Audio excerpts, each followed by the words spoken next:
waktu Anda melakukan penelitian. Kemudian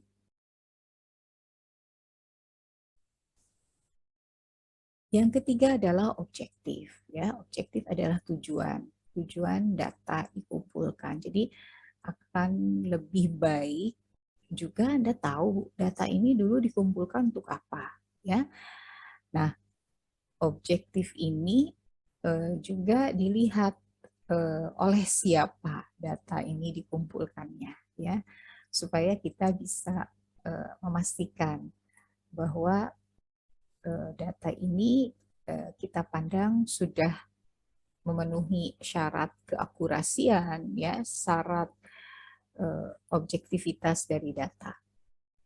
Kemudian sifat data, ya. Jadi data itu isinya apa gitu. Data itu data-data yang memang datanya asli, bukan rekayasa gitu, atau bukan hasil peramalan. Jadi memang itu data yang berasal dari sumbernya, ya, bukan data yang sudah mengandung rekayasa dari peneliti gitu ya, diproyeksikan misalnya, oh ini datanya data proyeksi, bukan. Yang kita butuhkan adalah data yang memang terjadi di dunia nyata, bukan hasil Anda simulasi misalnya seperti itu. Kemudian dependability, jadi data ini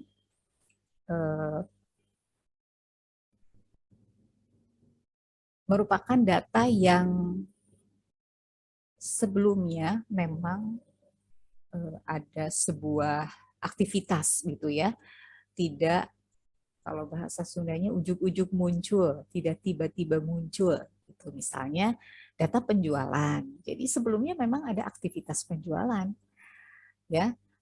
Data komplain, karena sebelumnya ada konsumen yang melakukan komplain.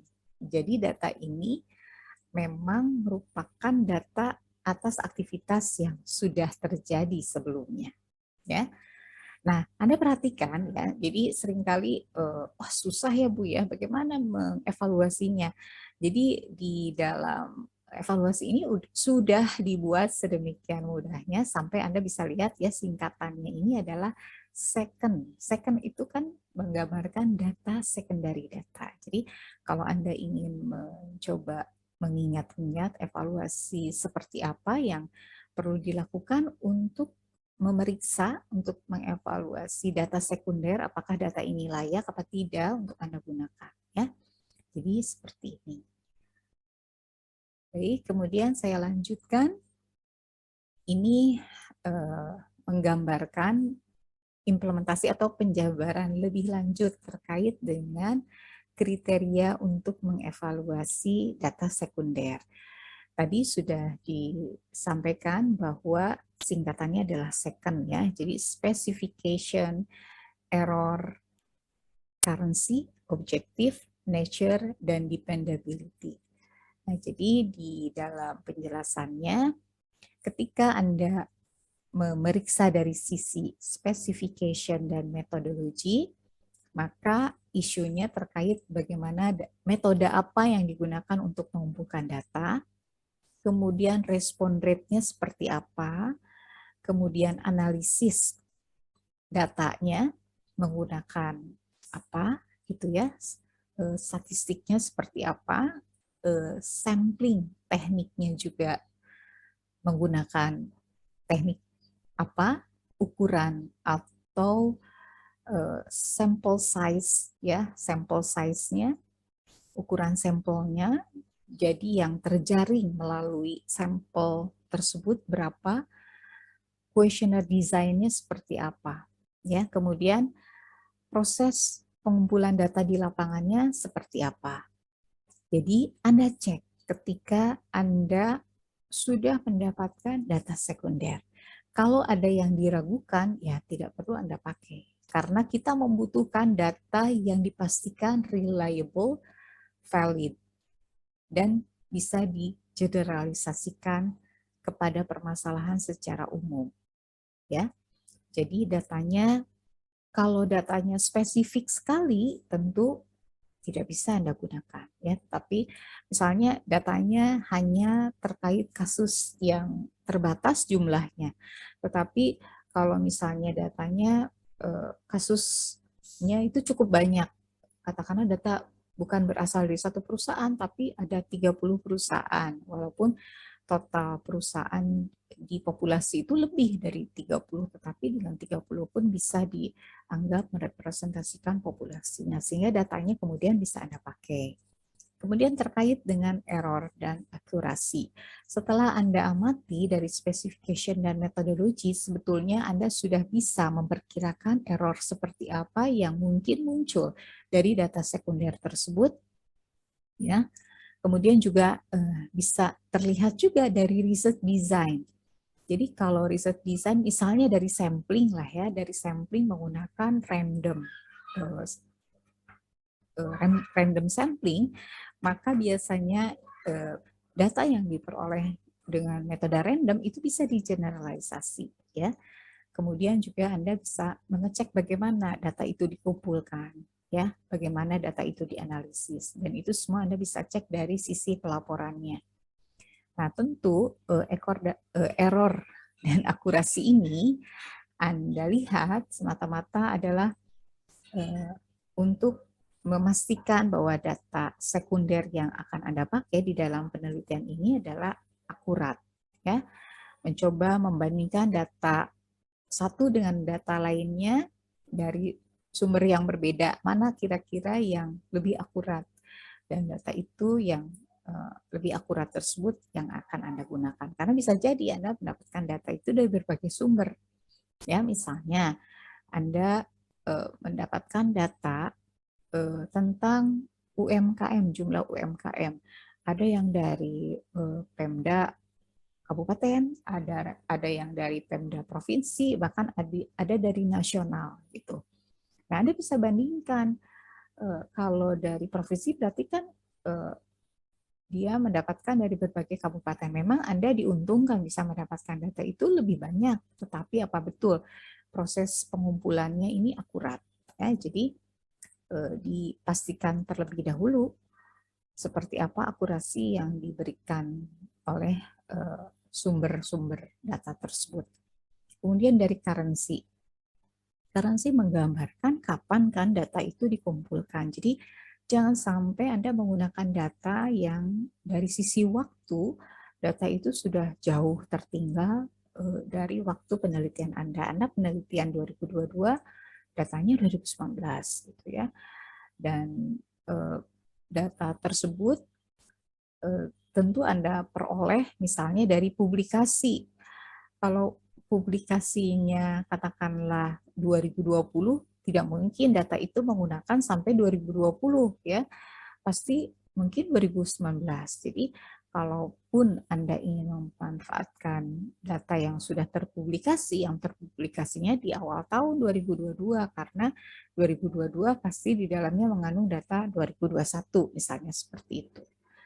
Nah, kemudian kalau misalnya datanya adalah data sensus, ya, data sensus itu data yang menyangkut populasi, bukan sampling.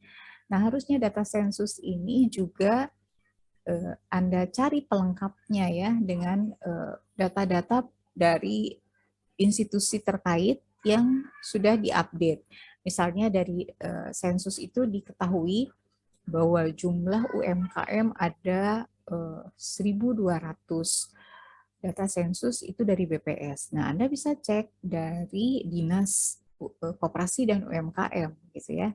Nah, apakah sudah ada data yang terbaru yang bisa mengupdate data sensus yang ada? Karena data sensus kalau di Indonesia bahkan memang agak parah, sehingga kalau Anda ingin memanfaatkan data dari Biro Pusat Statistik itu sulit ya.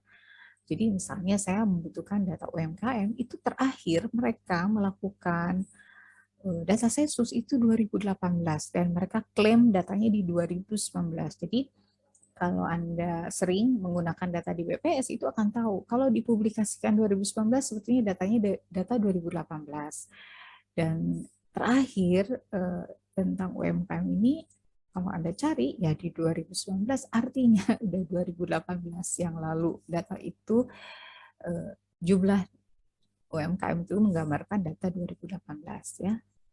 Lumayan sulit kalau Anda ingin mengandalkan data BPS. Kemudian objektifnya. Jadi data itu dulu dikumpulkan dalam rangka apa? Untuk tujuan apa? Untuk memenuhi kebutuhan penelitian apa? Ya sebetulnya kalau Anda sudah mengurutnya dari atas, maka ini pun bisa terjawab. Karena jangan sampai gitu ya objektif ini, misalnya data ini dulu dikumpulkan untuk apa? Untuk kepentingan pemilu, polling. Nah, itu Anda harus curiga. Biasanya kalau untuk kepentingan katakanlah polling yang misalnya contohnya kasus pemilu dilakukan oleh partai tertentu di mana objektivitasnya kita ragukan. Pasti mereka ingin supaya hasil penelitiannya mengarah pada tujuan yang ingin dicapai, ingin menonjolkan misalnya bahwa nanti partainya akan terangkat dengan hasil data yang mereka kumpulkan. Jadi harus kritis ya dari sisi objektif ini. Pertama supaya tidak ada unsur subjektivitas dan yang kedua supaya relevan memang datanya dengan apa yang Anda butuhkan ya. Anda ingin supaya mendapatkan data yang di mana sumber yang mengumpulkannya itu tidak punya interest tertentu gitu. Jadi dia memang semata-mata ingin mengumpulkan data aja yang dibutuhkan untuk aktivitasnya pada saat itu ya. Oke, kemudian nature ini isi dari datanya itu seperti apa sih? Variabel intinya tuh apa saja? Kemudian unit pengukurannya atau unit analisisnya siapa? Nah, kita bisa cek misalnya data itu adalah terkait produk yang konsumsinya adalah rumah tangga ya. Tetapi ditanya ke individu misalnya. Padahal pengguna produk itu adalah rumah tangga, misalnya apa? Internet, Anda langganan internet di rumah ya. Nah, itu kan penggunanya rumah tangga. Jadi kalau Anda tanya ke anaknya, tentu itu tidak cukup kuat untuk bisa memberikan jawaban yang tepat. Anda tentu harus bertanya kepada siapa? Siapa di rumah itu yang mengambil keputusan boleh tidaknya berlangganan internet, provider mana yang akan dipilih, siapa sebetulnya pengambil keputusannya. Jadi harus tepat unit pengukurannya atau unit analisisnya ya.